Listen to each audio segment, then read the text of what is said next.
The third man hunted by police has been nicknamed Psycho.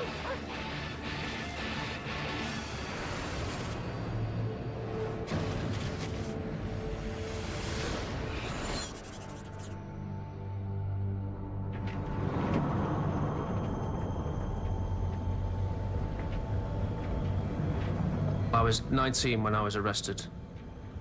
When I was a young lad, my life was fairly ordinary. I started developing an anger problem in my mid to late teens.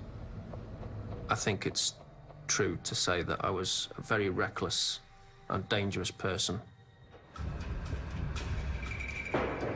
When I was a student in Leeds, I was robbed on the street, so I planned revenge.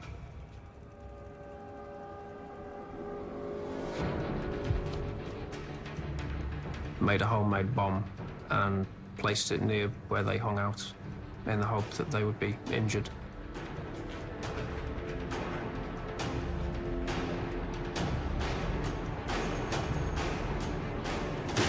Police! Get down! The police found the device and defused it, thankfully. Search of the house found numerous weapons and bomb-making equipment. My life as I knew it was over.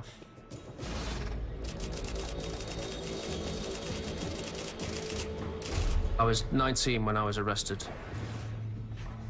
A life sentence could mean dying in custody. The only real way out was to escape.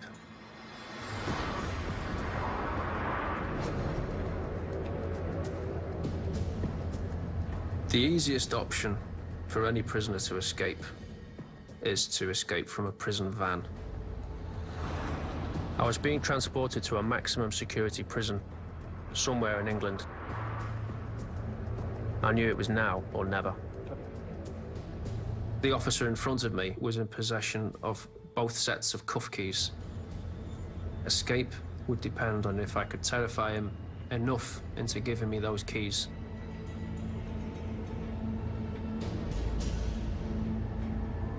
I had previously concealed a hypodermic needle.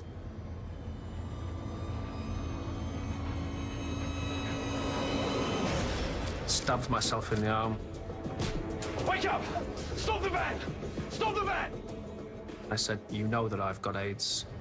If you don't take these handcuffs off, I'm gonna stab you all." I didn't have AIDS, but he took one look at the blood and the needle, told the driver, and then we raced to the police station, which I knew was the procedure.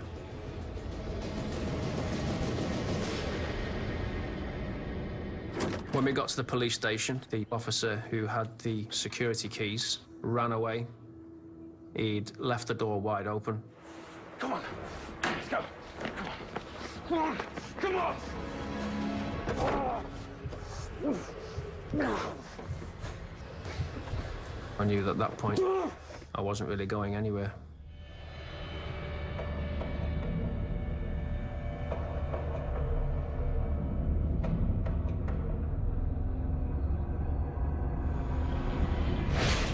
I had no idea where they were going. The further south I drove, I realized that there was only one prison it could be. Parkhurst has got a very bad reputation. It's a violent place. It's accepted people convicted of murder, serial killing, terrorism-related offences.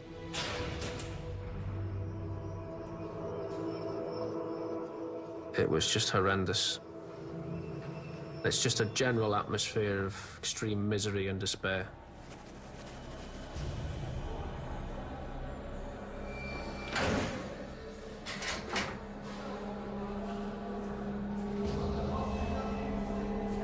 Straight away, I started to scout around the prison, looking for a way out.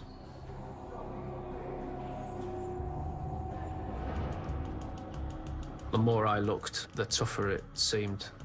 I had to get past the guards, the cameras, over a 20-foot steel fence with razor wire, then over a 24-foot wall with a special grapple-proof dome built onto the top. And it's on an island, so you've got the added difficulty of getting over the water to the mainland.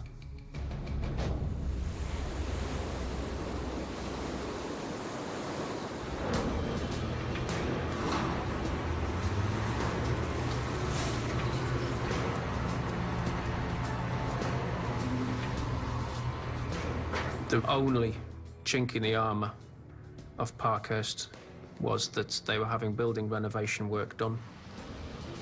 Outside my window, there'd be lorries and diggers driving up and down day by day inside the prison itself.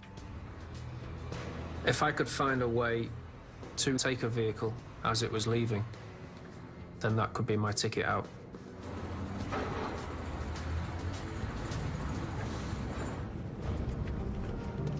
Hi, Grant.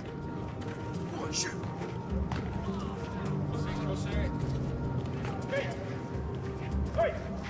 I'd known Keith at the previous prison I was at. Keith was a life sentence prisoner convicted of murdering the wife of a supermarket owner in the early 1990s. We struck up a conversation. Keith began to mention the possibility of escaping from Parkhurst. I considered Keith to be a completely trustworthy character, otherwise I never would have discussed any such thing with him. Keith had been watching the guards, and in particular watching the locks, and had noticed that due to a recent lock change in the prison, all of the new locks had been replaced with colour-coded locks. Some were green, some were red. Not many of the doors around the prison had a green lock, but lots of them had red locks. I'd assumed that the security at Parkhurst was a lot more complicated than that. Thought I wasn't going to accept his word for it. I want to see him myself.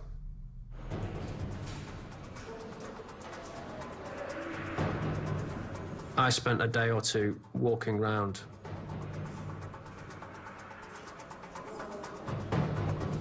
Virtually every lock in that prison was colour-coded. If you had a red key, you could get to 95% of the prison.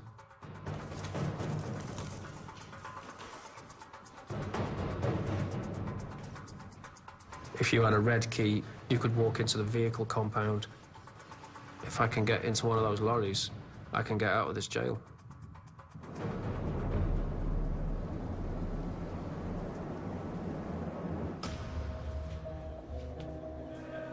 We began to seriously discuss planning an escape.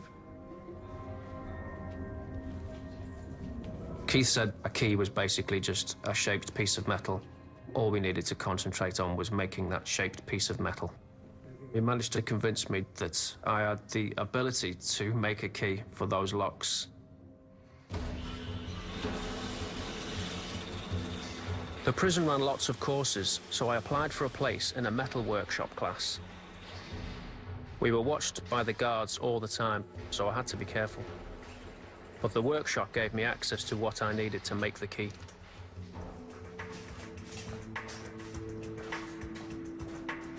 In the music room, they had a door with a red lock. Getting a visual picture of how that lock works was the first big challenge for me. I would stare at it for hours at a time. I had to effectively design that lock mentally so that I could break it. And the more I looked at that lock, the more complicated I realized it was.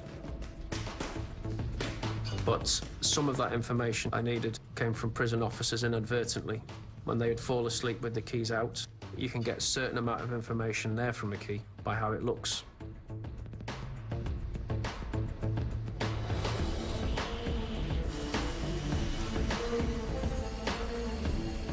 The rough shapes of the metal were relatively easy to cut out using the proper tools in the workshop. But to cut the finer detail into a key can take many hours, and you can't do that in a workshop because somebody will see what you're doing. So that had to be done in my cell.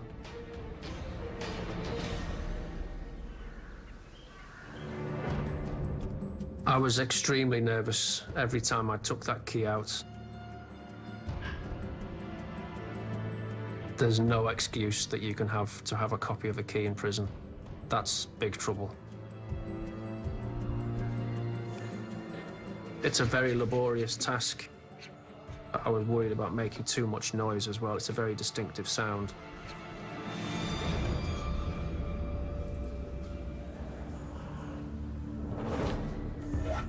Very slowly, over several weeks, I managed to cut and shape the key that could potentially open most of the locks inside the prison.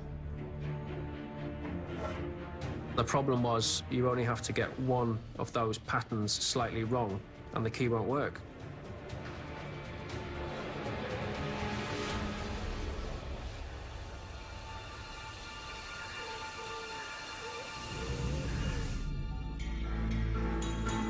The music room was the best place to test that key. Right, who fancies a cup of tea? Oh yeah, that'd be lovely. People would come and go into the music room during a class, but during tea breaks and so on, the staff and prisoners would wander off.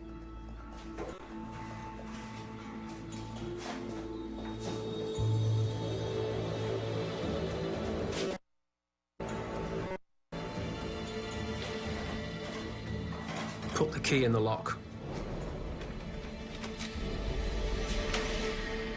Fitted perfectly. And then it's kind of went a bit funny. There was something wrong. The key was bending.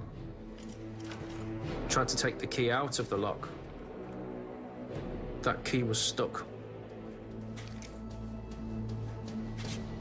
I knew that if a guard came back and saw that key, we were finished.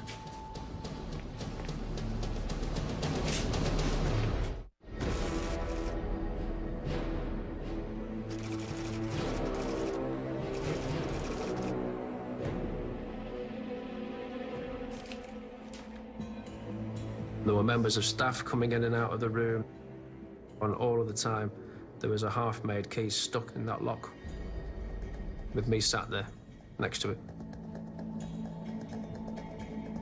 Just felt like I was there for about 1,000 years, just waiting for people to go away.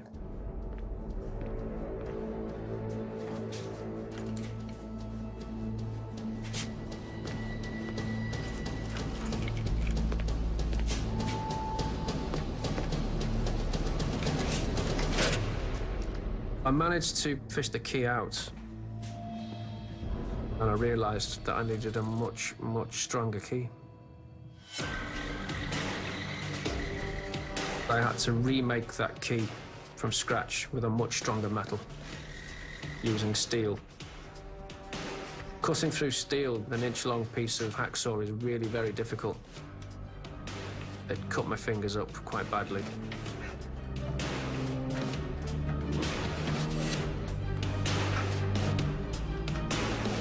So I had to just do it very slowly over a period of a week or so.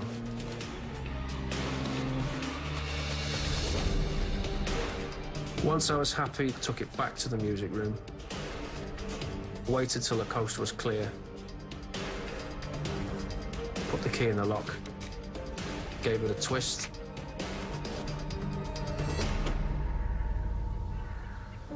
I felt pretty elated.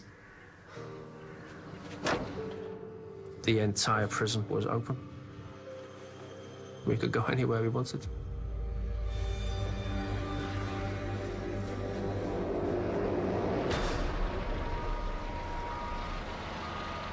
Then I got some really bad news. The rumor was 2 prisoners had been caught planning to steal a digger or a lorry and escape via the building compound, exactly the same way as we were planning to. All of the security was upgraded. I thought, that's it. We're not going to get out of this jail.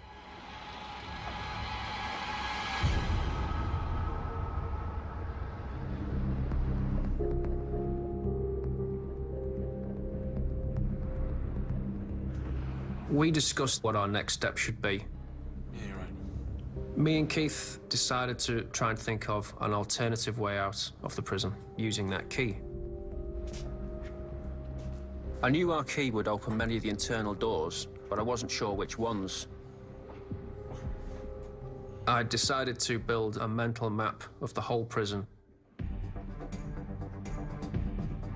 The key could open doors to the music room, the gym, and the metal workshop. And from all three, we could get access to the yard. But we still had to get past the fence and then scale the wall to get out of the prison.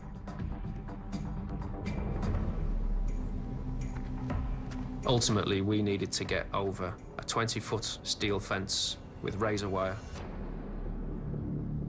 and then a 24-foot concrete wall with a special grapple-proof dome built onto the top.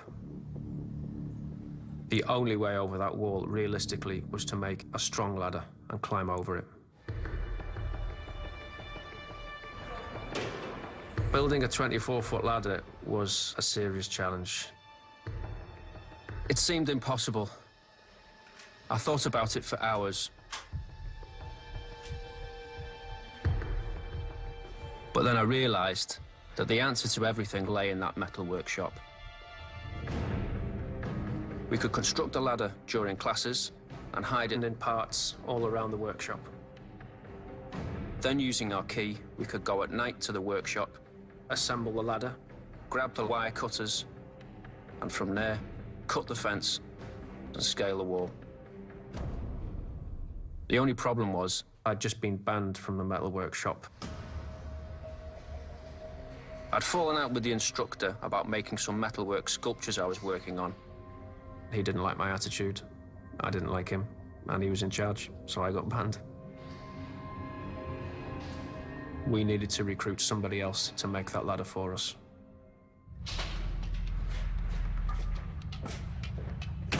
Only one man fitted the bill of being reliable and willing to escape, and that was Andy Roger.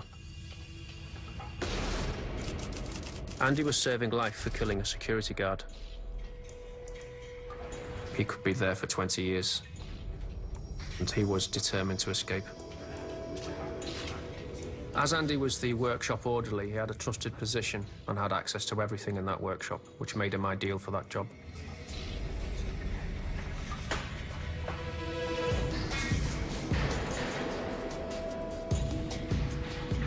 Staff assumed that Andy was just simply working away at various prison contraptions that were needed. He was never questioned about the work he was doing. The ladder basically consisted of 6 lengths of 12-foot central heating pipe connected together to form a 24-foot structure. It took approximately 3 weeks to make.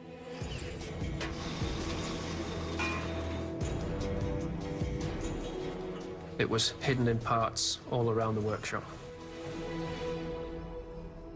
The plan was to assemble the ladder on the night.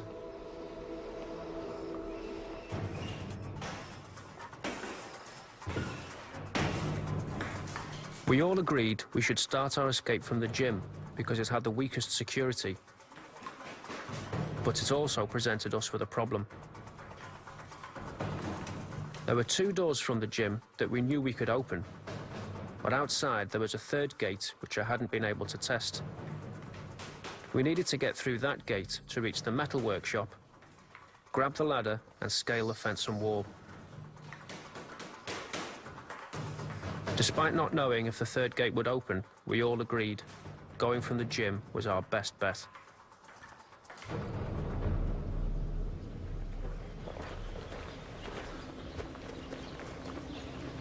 Then we got disastrous news. Andy found out that the workshop was to be relocated. We wouldn't be able to access it anymore. The site they were moving it to had a different set of locks. We'd have to start again with making a whole new set of keys. That meant that we had to move as fast as we could, whilst we had access to that workshop and our equipment. So we go. And we decided to go.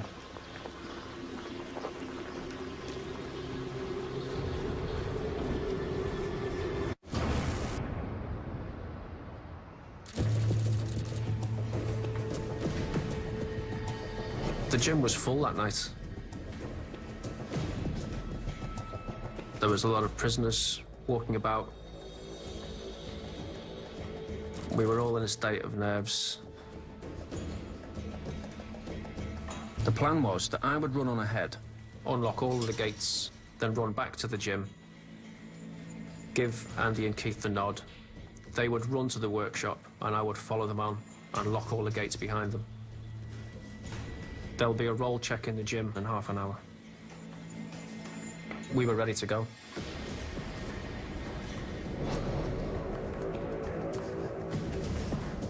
After I'd checked that the coast was clear, I put in the key, and it turned and opened first time perfectly.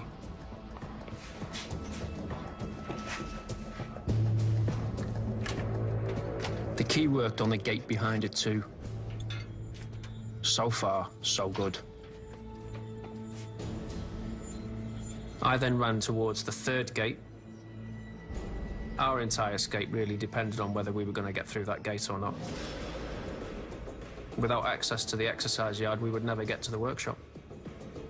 All our equipment would have been made with no purpose.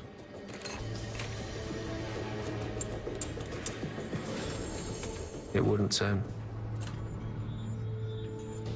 Tried to fiddle with it and jiggle that key in the lock.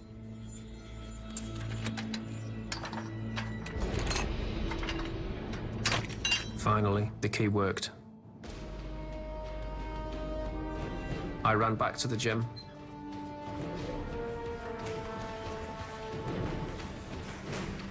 Keith and Andy were waiting to go.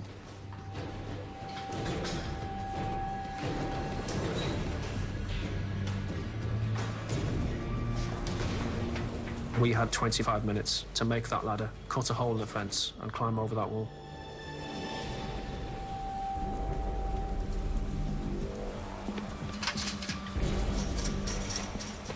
We knew that there was a few seconds when anyone monitoring those cameras would have seen us. The first sign we would know about it was when officers would run onto the yard. 20 feet away from the workshop door, there's a rattle of a gate.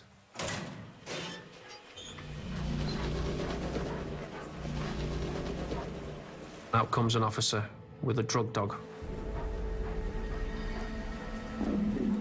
The drug dog runs right in front of me, no more than about 20 feet away.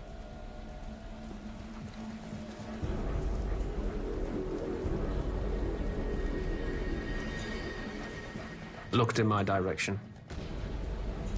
It looked into the shadows where I was, and I was staring back at it.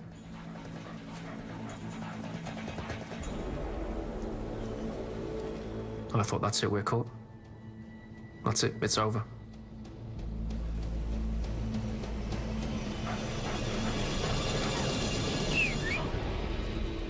The handler whistled for his dog. I couldn't believe it. We can't hang around any longer. Time's going. There'll be a roll check in the gym within the next 20 minutes. We got into the workshop. Andy began to assemble the ladder. I grabbed some wire cutters to get through the fence and some electrical flex to use as a rope to lower us down the other side of the wall. Within about 10 minutes, the ladder was built. The adrenaline was going really strong at that point. We just all ran hell for leather.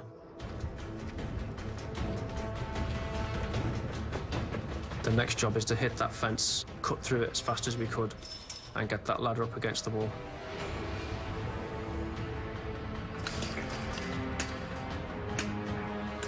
I was fully expecting any minute dozens of staff to come running in our direction.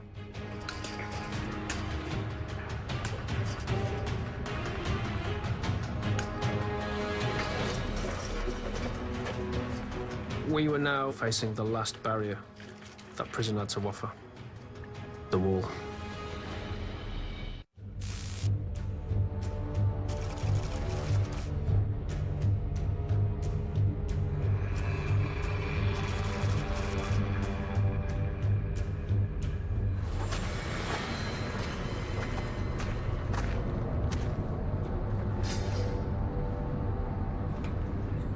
was almost sick with worry.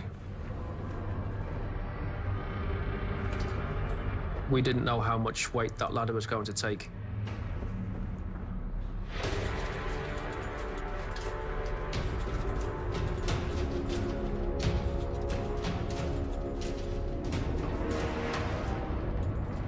When I got to the top of it, I then had to very quickly lash that electrical flex to the ladder,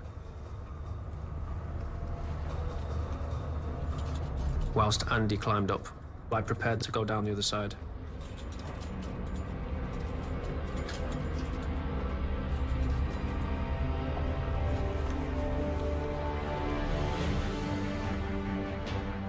It was a very strange feeling when I jumped down there, and I didn't quite believe that we'd done it. We had no time to really absorb that experience. We just thought, we're off.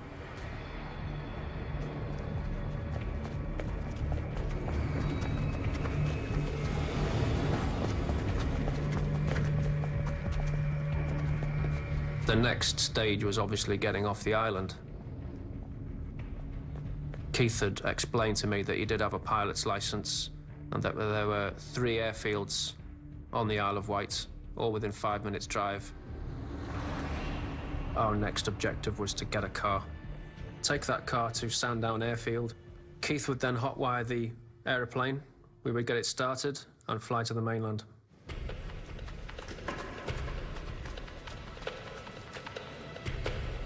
By this time, it's around about 5 to 7 at night. We knew that at 7 o'clock there'd be a roll call, so we had at most 5 minutes before staff would start to suspect that we were missing from the prison. Keith was very good at thinking on his feet and said, let's get a taxi. And at first I thought that was an absolutely balmy idea, until Keith explained. He says, well, we're just ordinary people walking down the street. We had some money on us, which we'd also smuggled into the prison. And then it made sense. We'll get a taxi, and within 5 minutes we could be away from the jail.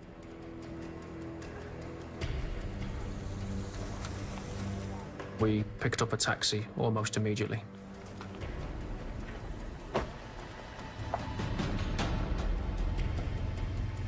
It was in the taxi that I realized that the alarm was probably being raised.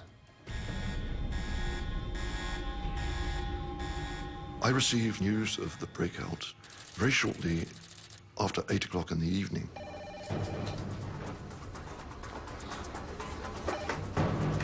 Right. I was fully aware that any escapee from Parker's was likely to be a very, very dangerous individual. 3 of them together, incredibly dangerous. I gave immediate instructions to mobilize 250 officers to make a systematic search of the island, to man the ferry ports on the mainland, to place a ring of steel around the island to prevent the prisoners leaving. The Isle of Wight becomes a mini Alcatraz. They can escape from the prison, but they're contained on an island.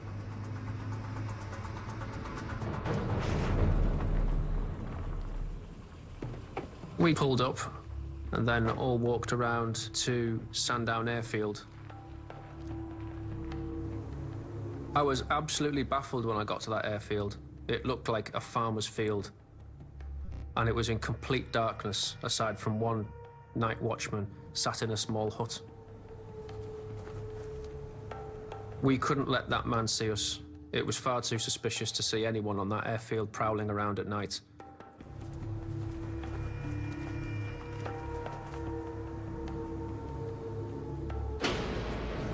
Keith opened up the cockpit, started performing some checks on the airplane.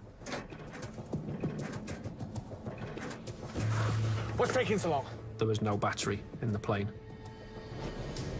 He said, I'm sorry, lads, we'll have to try another one.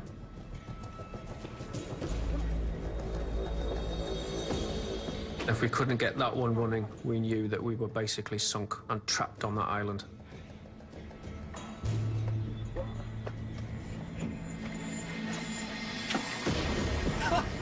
Yes!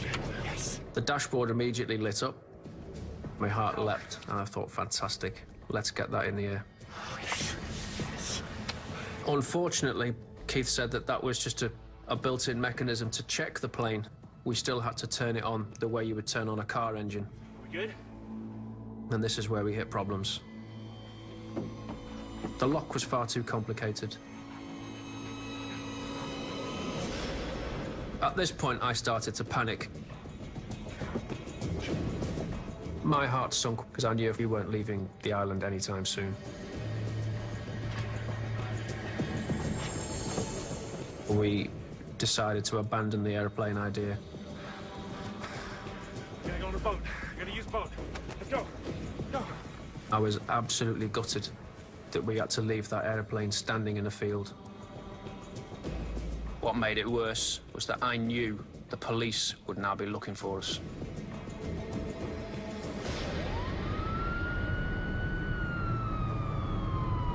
When I heard about the escape, they issued a code word. When you receive that code phrase, you immediately go to the nearest police station. We basically had a very quick briefing on the hoof. Keith Rose. My initial reaction was, these blokes have got to be caught. Highly dangerous individual. When you know they're in for murder, you know they've got nothing to lose. 45-year-old Keith Rose had threatened revenge. Andy Roger was serving life after bludgeoning to death a The security third man being hunted by police has been nicknamed Psycho.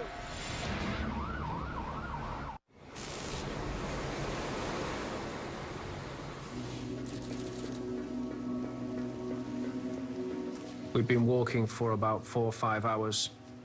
We hadn't had anything to eat or drink for maybe 12 hours.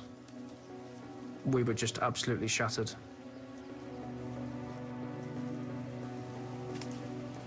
We found an abandoned shed.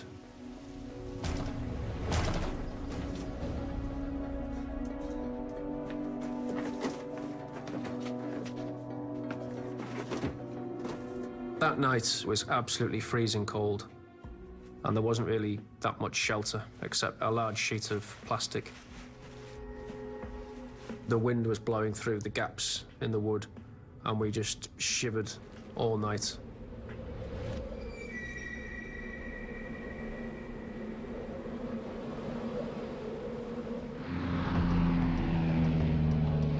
The search teams have now moved to the sparsely populated south coast of the island. They'll be checking miles of coastline and scores of isolated properties. I knew the search operation was going to be looking for a needle in a haystack. These were scheming, devious, dangerous individuals. My concerns were these three people could take hostages and hold up. We had to be sure every time that we searched the property that we were thoroughly searching it and others within the household weren't being held hostage.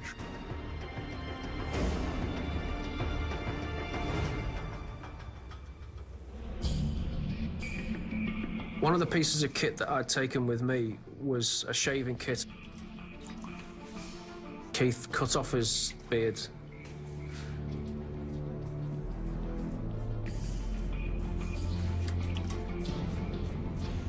Keith looked so different that I didn't even recognize him. And we knew that that was a big advantage. That enabled him to go out and buy provisions from the local shops. I thought if Keith was captured, it wouldn't take long for them to start searching nearby and quickly find us.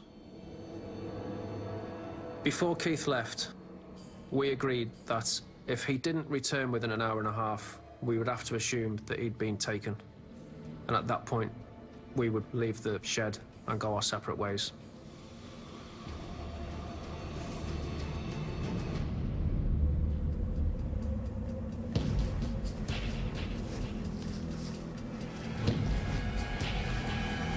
There are quite a few isolated houses and dwellings in the countryside around the prison. There was one isolated house where an alarm had gone off. In the back of your mind, you're always thinking, are they in there? Sitting in that shed was absolutely horrible. I was worried the police might find us at any time. That was my worst nightmare.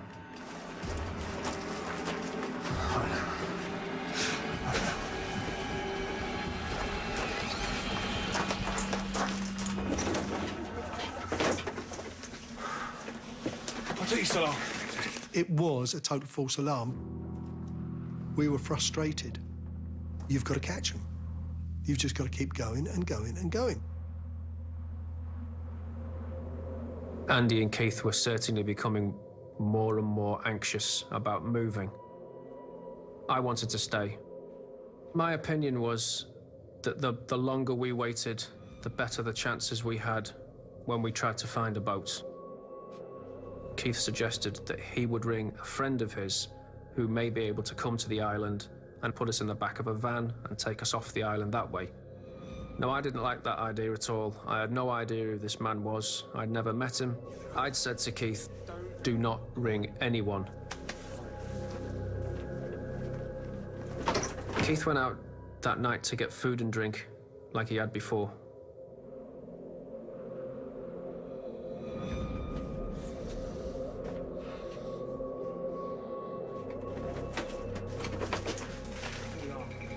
And when he returned, he told us that he had phoned his friend. I knew you'd done something. I knew you'd done something stupid. I was furious. There was absolutely no need to let anyone know where we were or the state we were in. We're sitting ducks if we stay here. I decided we needed to leave that shed straight away, get a boat from the marina, and get off this island. Now.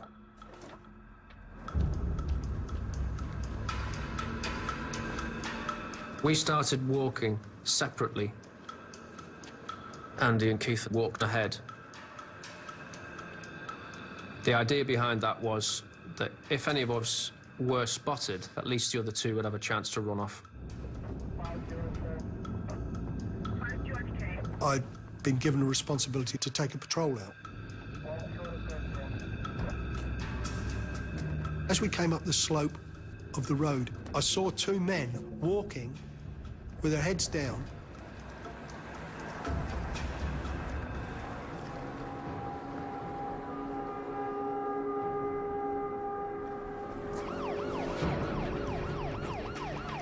Come back here!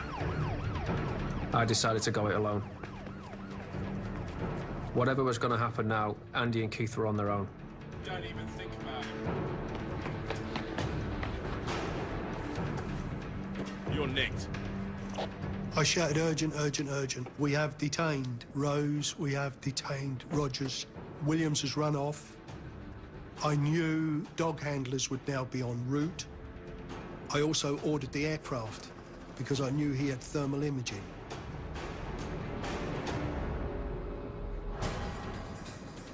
I was concentrating on running as fast as I could, for as long as I could. That was the only thing that was going through my head. Keep going. They haven't got you yet. Keep going.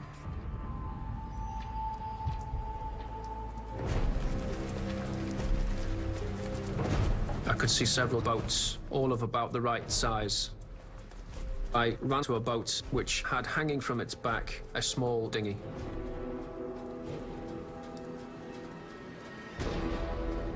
I could see torches coming. It was only a matter of minutes before the police tracked me down.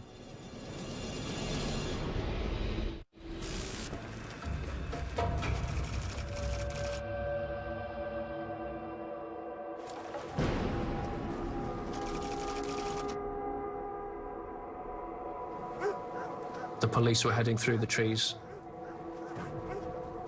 I started trying to undo the knots. They were very, very securely tied. It was a freezing night. My hands were frozen and the ropes were frozen. And I just couldn't get my fingers inside these knots to undo them. It didn't take us long to get to the scene. The dog immediately picked up a track. We continued towards the marina. Our assumption was that he was heading towards the marina, maybe to find a boat to get to the mainland. Over the trees, I could see a very bright white light heading my direction, with the distinctive sound of a helicopter.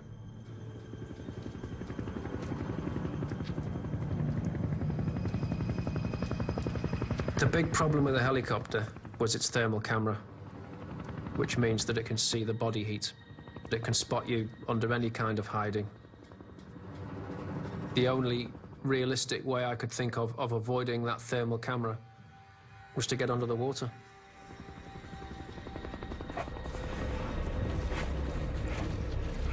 The water was absolutely freezing. It was a physical shock. My hope at that point was that the helicopter would sweep over the area, and if it didn't spot anything, it would carry on further up the coast. At that point, I could climb out of the water and double back the way I'd come. Kept my fingers crossed that helicopter was going to move on.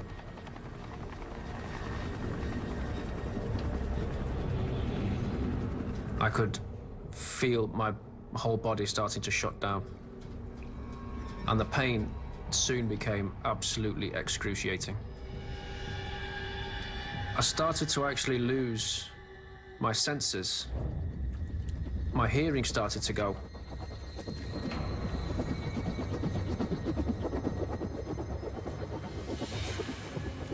My eyesight started to go. I couldn't feel my arms and legs anymore, and I'd stopped shivering, which I knew was a really bad sign. It was only a matter of minutes before I would slip into a coma. That helicopter was gone, so I pulled myself up onto the jetty. And I'd hoped that my body was so cold that it might not actually register on a thermal camera, so it still gave me a bit of hope that I could get away from them. My hearing was almost gone. All I could hear was a kind of very high-pitched whine. All I could see was a very short space in front of me. Suddenly, a colleague who I was with saw someone move. Stop! Hey, stop!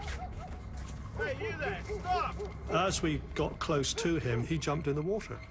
Police, stop! Get out of there! What are you doing? We both stood on the bank shouting at him to get out, but he wasn't going to. Come back here! I jumped in after him. I pushed him against the jetty. I can distinctly remember him turning and looking at me. It's a look I'm not going to forget, because it was a look of a hunted animal that had given in, completely given in.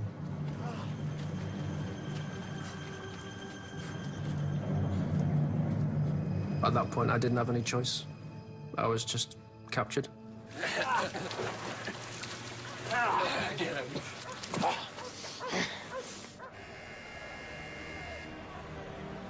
I was put in solitary confinement. My hearing and sight came back fairly quickly, but for days later, I was quite badly ill. I served another 16 years after the escape.